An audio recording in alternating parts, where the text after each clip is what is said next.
Wafts of stinging tear gas still hung in the air. Officers hoisted rifles, tracking unarmed protesters in the crosshairs. Less lethal. Less lethal. Officers shouted as they gave chase. Clear the area.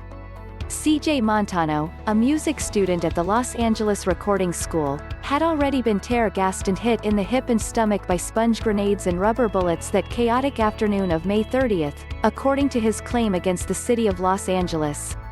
People had flooded the streets in the Fairfax District to demand changes to police tactics after the death of George Floyd, and some hurled rocks and bottles at the skirmish line of officers.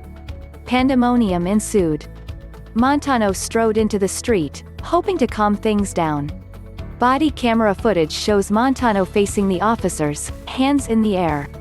Officers fired, striking him directly in the head.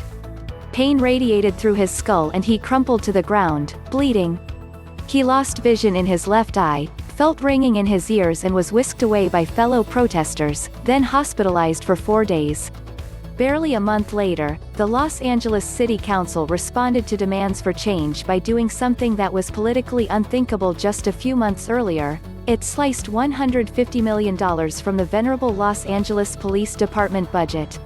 That's just a 5% drop in the LAPD's $3 billion bucket, but it illustrates how the once sacrosanct pot of money for policing, which could go up, but never down, in the overwhelming majority of California cities, was suddenly and strikingly in play. A poll from UC Berkeley's Institute for Governmental Studies finds large and broad-based support for police reform in California, with 80% of registered voters favoring laws to make it easier to prosecute police officers who use excessive force, 78% favoring a ban on police use of chokeholds and strangleholds, 70% saying people should be able to sue officers for gross misconduct and excessive use of force, even if that makes police work more difficult, and 61% wanting to reduce the bargaining rights of police unions, which have been seen as powerful obstacles to reform.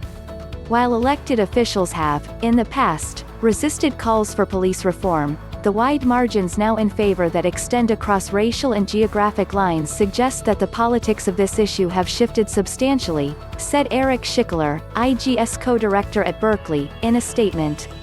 The speed of this shift is dizzying to Gregory Chris Brown, associate professor of criminal justice at Cal State Fullerton. This is very much a threat to law enforcement as it currently exists, Brown said. Things are going to change. They have to change. A Southern California news group analysis found that city spending on policing has grown in raw dollars and as a portion of overall city spending over the past 16 years, even as crime rates dropped to historic lows.